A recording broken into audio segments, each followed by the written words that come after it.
कि chief justice साहब उमर अता बंदयाल साहब जज्बाती हो गए। मैं बड़े अदब से ये कहना चाहती हूं कि चीफ जस्टिस साहब करोड़ों अवाम के मुंतखब वजीर आजम को एक एक्सपायर्ड इकामा रखने पर उसको दफ्तर से बाहर निकाल दिया जाता है।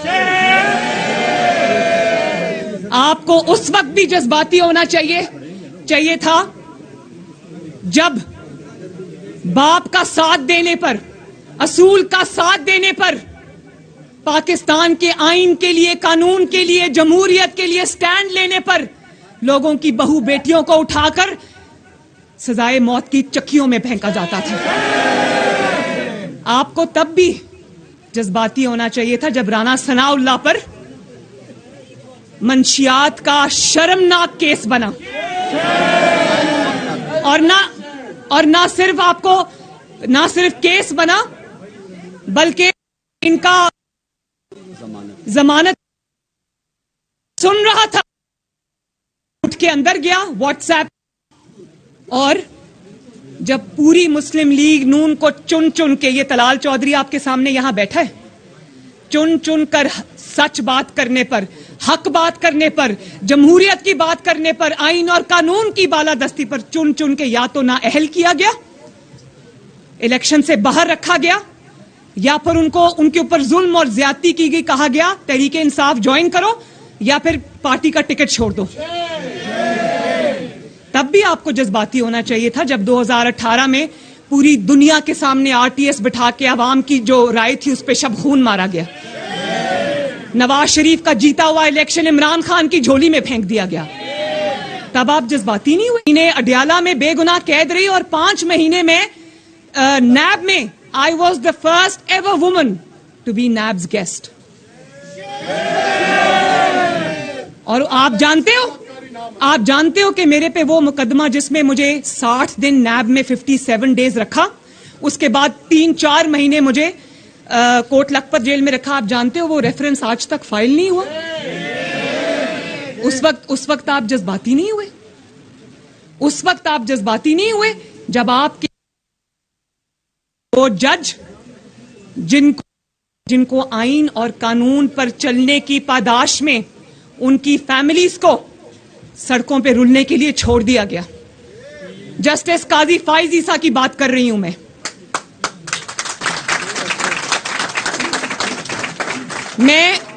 ना उनको जानती हूं ना उनकी वाइफ को जानती हूं, लेकिन पूरी कौम ने देखा कि क्योंकि वो एक हक और कानून पर चलने वाला जज था, कानून पे, आइन पे चलने वाला जज था, वो इनके रास्ते की रुकावट था, वो इमरान खान के रास्ते की रुकावट था। मैं ये आज हमें जस्टिस काजी फाइज ईसा के साथ जोड़ते हैं और कहते हैं कि जस्टिस काजी फाइज ईसा शायद ऑपोजिशन की, गवर्नमेंट की सपोर्ट कर रहे हैं।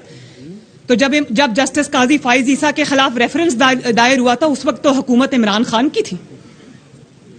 बात यह कि आप क्वालिटी ऑफ पूरा मुकदमा समझ आ जाएगा के साथ, और कानून आप उनकी क्वालिटी देख लें, आपको फर्क पता चल जाएगा हक पे कौन है और गलत बात कौन कर रहा है।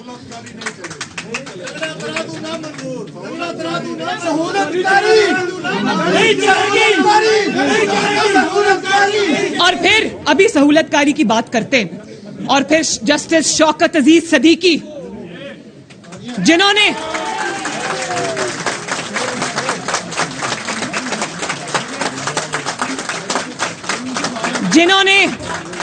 जनरल फैज के हाथों यरगमाल बनने से साफ इनकार कर दिया।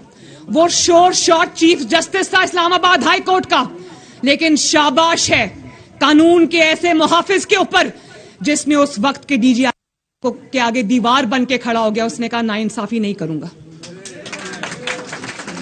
वो रिटायर हो गए और अभी तक उनका मुकदमा सुप्रीम जुडिशल काउंसिल में लटका हुआ है, उसकी सुनवाई नहीं हो रही। तब भी आपको जज्बाती होना चाहिए था।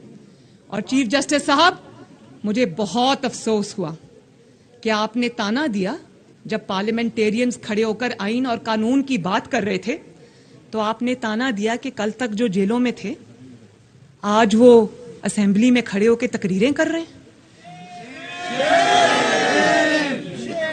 मैं आपको ये कहना चाहती हूं बड़े अदब से कि वो जेलों में इसलिए थे कि जनरल फैज धमकाता था, डराता था जजेस को, उनकी वीडियोस दिखाता था और अपनी मनपसंद बाजवा का नाम भी लेगा, हर किसी का नाम लेगा, लेकिन उसके मुंह से कभी जनरल फैज का नाम नहीं आएगा। उसकी वजह यह है कि वो तब भी सहूलतकार था, वो आज भी सहूलतकार है।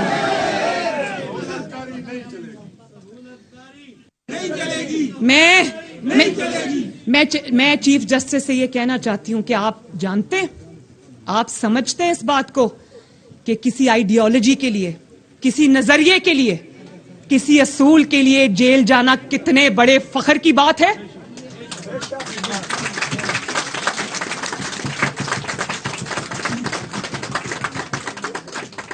मैं 2 दफा सजाए मौत की चक्कियों में रहकर आई, एक दिन मैं नहीं रोई, एक दिन मैं नहीं पछताई,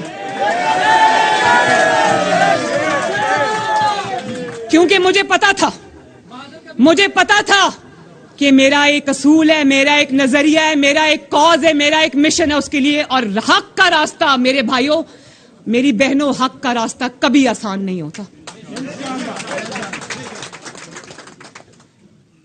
जिनके कोई असूल नहीं होते, जिनके कोई नजरिए नहीं होते, जिनका कोई असूली मुवक्कफ नहीं होता, जिनका कोई मिशन नहीं होता, जिनका कोई प्रिंसिपल स्टैंड नहीं होता, वो चारपाई के नीचे से नहीं निकलते। और आप ये देखें कि आपने ताना तो दे दिया शहबाज शरीफ समेत सारी हुकूमत को कि कल जेल में थे, आज तकरीरें कर रहे हैं।